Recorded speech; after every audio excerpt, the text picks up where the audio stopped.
Hello student, welcome to the online lecture of mathematics. Today we are going to revise chapter number 9, direct proportion and inverse proportion. In this chapter we are going to revise direct proportion and sums related to it, inverse proportion and sums related to it, and partnerships and sums on it.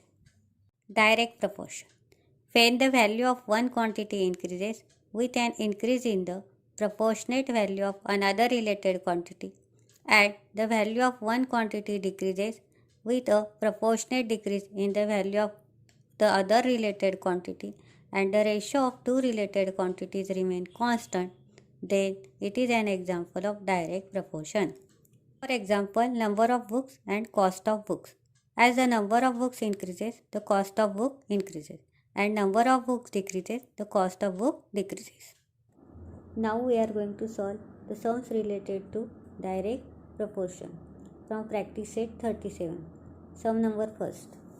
If the 7 kg of onion costs rupees 140, how much must we pay for 12 kg of onions? Solution. Let the cost of 12 kg of onions be rupees X. Now in the example we are given weight of the onion and the cost of the onion. As the weight of the onion increase, the cost of the onion also increase. It is example of direct proportion. Therefore we write the weight of onion and its cost are in a direct proportion. In direct proportion, ratio remain constant. Therefore, 7 upon 140 is equal to 12 upon x. By cross multiplication, 7x is equal to 140 into 12. For getting the value of x, divide both the side by 7. Therefore, 7x upon 7 is equal to 140 into 12 divided by 7. Therefore, we get the value of x is equal to 240. Answer. We pay rupees 240 for 12 kg of onions. Question 5. Two mobiles cost 16,000 rupees. How much money will be required to buy 13 such mobiles? In this example, we have given cost of two mobiles is rupees 16,000 and we have to find the cost of 13 such mobiles. Let the cost of 13 mobiles be rupees X. In this example, we observe that as the number of mobiles increase, the cost of mobiles also increase. It is an example of direct proportion. Therefore, we write the number of mobiles and their cost are in a direct proportion. We know that in direct proportion, ratio remains constant. Therefore, the ratio of number of mobiles and their cost are written as ratio of 2 upon 16,000 is equal to 13 upon x. By cross multiplication, we get 2x is equal to 13 multiplied by 16,000. For getting the value of x, divide both the side by 2. Dividing both the side by 2, we get 2x upon 2 is equal to 13 multiplied by 16,000 divided by 2. By dividing and multiplying, we get the value of x is equal to 1,04,000. Therefore, the cost of 13 mobiles is equal to rupees 1,04,000. Inverse proportion. When the value of one quantity increases, the value of another related quantity decreases proportionately, and when the value of the first quantity decreases, the value of the related quantity increases proportionately, and if the product of these two related quantities remain constant, then there is a relation of inverse proportion between the two quantities. For example, time to paint a wall and number of painters. Time to paint the wall increases as the number of workers decreases, or time to paint the wall decreases as the number of workers increases. Sum number first. 5 workers take 12 days to weed a field. How many days would 6 workers take? How many would 15 take? Here we have to find the answer of two questions. Therefore, we suppose let 6 workers take X days and 15 workers take Y days to weed the field. Here, as the number of workers increase, the days required to complete the work decrease. It is an example of inverse proportion. Therefore, we write the number of workers and the time required to weed a field are in inverse proportion.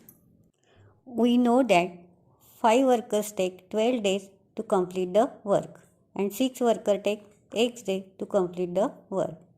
Then we write 6 into x is equal to 5 into 12 because in inverse proportion product remains constant. Therefore, x is equal to 5 into 12 upon 6.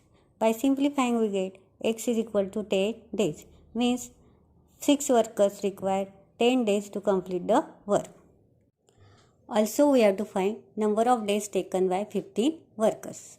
Therefore, 15 multiplied by y is equal to 5 multiplied by 12. Y is equal to 5 multiplied by 12 divided by 15. Therefore, y is equal to 4. Therefore, 15 workers require 4 days to complete the work. Therefore, 6 workers will take 10 days and 15 workers will take 4 days to weed the field. Question number 2. Mohan Rao took 10 days to finish a book, reading 14 pages every day. How many pages must he read in a day to finish it in 8 days? In this example, we have given Mohan Rao read 40 pages every day to finish the book in 10 days. And we have to find number of pages he read every day to finish the book in 8 days. Let us suppose Mohan Rao read x pages every day to finish the book in 8 days. Here you observe he must read more pages to finish the book in less days. It is an example of inverse proportion. Therefore, we write the number of pages read per day and the days required to finish the book are in inverse proportion. And we know that in inverse proportion product remains constant. Therefore, we write 8 multiplied by x is equal to 10 multiplied by 40. Getting the value of x, we have to divide both the side by 8. By dividing both the side by 8, we get x is equal to 10 multiplied by 40 divided by 8. By multiplying and dividing, we get the value of x is equal to 50. Therefore, Mohan Rao will have to read 50 pages every day to finish the book in 8 days. Let us revise partnership. While starting a business, we have to make an investment in the form of capital. To share the invested amount is called partnership. There may be 2 or more than 2 partners in any business. In a business partnership, all partners have a joint account in a bank. Student, remember this point related to our lesson. The profit or loss in a business is shared by the partners in proportion to the money each one has invested. Let us solve sum related to partnership. Sum number 1. Suresh and Ramesh together invested rupees 1,44,000 in the ratio 4:5 and bought a plot of land. After some years, they sold it at a profit of 20%. What is the profit each of them get? In this sum, we have given total investment is equal to rupees 1,44,000 and profit earned is equal to 20%. First, we have to find total profit. Therefore, total profit is equal to 20% of 1,44,000 is equal to 20 divided by 100 into 1,44,000 is equal to rupees 28,800. We have given proportion of investment of Suresh and Ramesh is equal to 4:5. The profit must also be shared in the same proportion. Therefore, let the profit of Suresh be rupees 4x and that of Ramesh be rupees 5x. Therefore, 4x plus 5x is equal to 28,800. Therefore, 9x is equal to 28,800. Therefore, x is equal to 28,800 divided by 9. Therefore, x is equal to 3,200. Therefore, Suresh profit is equal to 4 into x is equal to 4 multiplied by 3,200 is equal to 12,800. And Ramesh profit is 5 multiplied by 3,200 is equal to rupees 16,000. The profit earned by Suresh and Ramesh are rupees 12,800 and rupees 16,000 respectively. A and B shared a profit of 24,500 rupees in the proportion 3:7. Each of them gave 2% of his share of the profit to the Soldier Welfare Fund. What was the actual amount given to the fund by each of them? In this example, A and B are two partners and they have made a profit of 24,500 rupees. Also given the proportion of share of profit is equal to 3:7. Each of them gave 2% of his share of the profit to the Soldier Welfare Fund. And we have to find actual amount given by them to the Soldier Welfare Fund. So first we write proportion of share is equal to 3:7. For getting the actual profit of A and B, we write let the profit of A and B be rupees 3x and rupees 7x respectively. We have given total profit 24,500. So we write 3x plus 7x is equal to 24,500. By adding 3x plus 7x, we get 10x. Therefore, we write 10x is equal to 24,500. For getting the value of x, we have to divide both the sides by 10. By dividing 10, we get x is equal to 24,500 by 10. By doing the calculation, we get the value of x is equal to 2,450. We know that the share of profit of A is rupees 3x. Therefore, we write profit earned by A is equal to 3x. Putting the value of x is equal to 2,450, we get 3 multiplied by 2,450 is equal to rupees 7,350. Profit earned by A is equal to 7,350 rupees.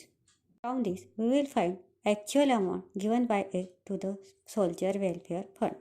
So we write amount given by A is equal to 2% of his profit is equal to 2 upon 100 multiplied by 7,350. Doing the calculation, we get rupees 147. Similarly, we will find profit earned by B and amount given by B. So we write profit earned by B is equal to 7x is equal to 7 multiplied by 2,450 is equal to rupees 17,150.